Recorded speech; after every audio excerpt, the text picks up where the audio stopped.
Hey guys, Bodie here. Sorry I didn't post anything yesterday. I went out to 5 Acre Farms in Pratt, Kansas, and look him up. He's got a YouTube channel, 5 Acre Farms. We took a processing class, and we processed, I think it was 174 birds from the hug cone to scolding to defeathering, and then cleaning them, and then we put them on ice, and then we had some lunch and did a couple other things, and then we came back and we packaged them and shrink wrapped them, and it was a very informative class. I got so much useful information out of that. So I know he does a class in the fall and in the spring. So if you guys are interested in learning how to process chickens, I was kind of worried at the beginning of me trying to process my own chickens without knowing what I'm doing. But after yesterday, I am 175% confident I can do all this without it being any sort of inhumane, and process my birds, the roosters that I get. So I'm out here today. My son mowed the grass. It looks pretty good, if you can't tell. But the ladies are wanting out. The grass is a little wet. I don't like letting them out when the grass is still wet, but it's been pretty wet lately, so we'll let the Brahmas out. You can see them all coming out here. The only one that doesn't come out lately is Princess Diana. She's still broody. And Wallace goes straight over to the Serama pen, the littlest chickens, and tries to be mean. But I'm not letting them out. I just put a new hen in, and I think her name's going to be Mystique. I'm running out of good DC names, so I figured stick with the program and let's do DC and Marvel. So we'll let the Silkies out next. They like to come out. I let the peafowl out. They'll probably sit up there for a little bit. But got the Silkies out. The Australorps are doing good. They really enjoy being dry. So I'm giving them my layer feed and still giving them chick starter. But yeah. And then over here is kind of an exciting part. I'm kind of excited about this. I got rid of them a while ago when I was going to my 3 breeds, but they weren't laying, and I decided, well, the person I sold them to and myself decided to bring them back. So here are the death layers. The golden death layers are back on Liberty Layers Hideout. So maybe it was meant to be, maybe it wasn't, but they're back. I got them. I'm going to keep them quarantined in here for a week or two, make sure everything's good, and then they can rejoin the flock. But yeah, I'm glad to have them back. They're a very beautiful bird. They're not cheap, that's for sure, but I really love them. I love looking at them. I don't have names for them, and I can't tell them apart, so we need some names for them. So help me out, YouTube. And you can see most of the Silkies are out. The Brahmas are out. There's William Wallace and Reba and Dolly. And then we got all the Silkies here. We got Kevin, we got Marilyn Monroe, Kid Rock, Teller, Rocket, Miss Frizzle and Frazzle. And I'm gonna leave the Seramas in there for a little bit. I got 2 new hens when I was at the processing class yesterday. And this little girl right there, I don't know if you can see her, but she's new. She's the second new one that I've gotten in a week. So I am naming her Rogue from X-Men, because she has that same color, reddish brown hair with white stripes. But she's very beautiful. I got another littler one that looks almost like her. Haven't quite came up with a name. I was thinking, what was I thinking? I can't think of it at the moment. But I had 2 names picked out, and I was really excited about them. So hopefully everyone else likes them as well. Let me turn these fans off real quick while I'm in here. I got these 2 big fans, and they make quite a bit of noise. So this one I got from Boomgars, and then this one I got from Temu. And it's a pretty good fan. It's definitely serving its purpose. It's a 3-blade. I think the other one's a 4 or 5 blade. But here's my grow out Brahmas and the new little Serama girl. I don't know if you can see her, but she kind of looks kind of like Rogue. Oh, she's hiding back there. She's littler than everybody.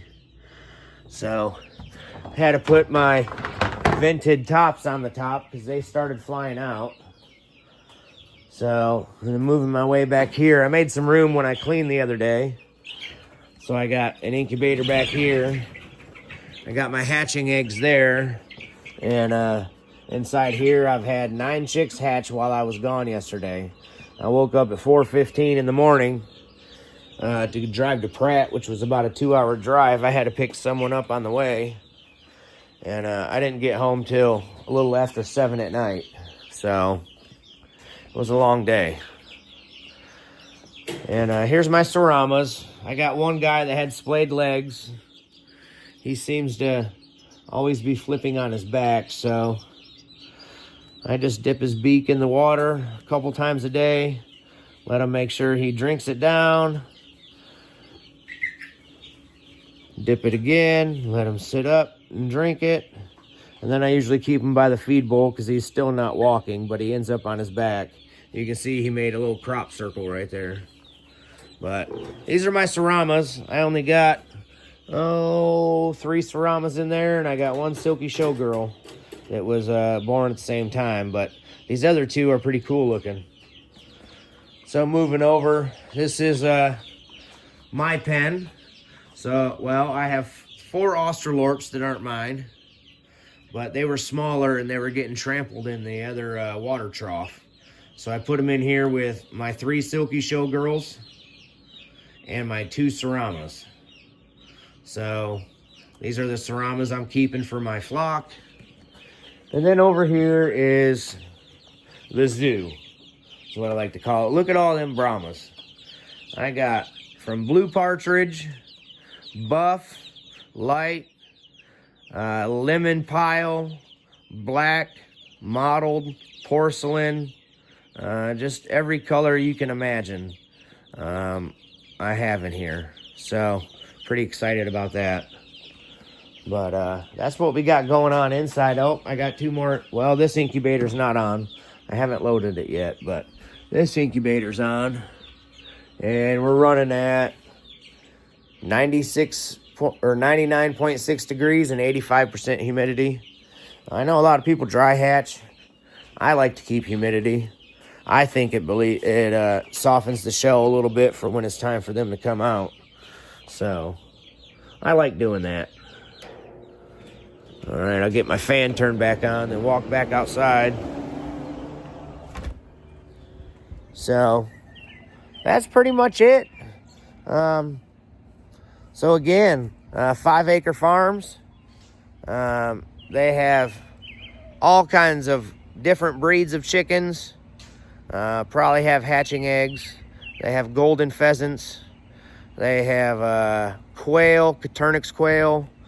I know they have some button quail, but they're getting out of the button quail.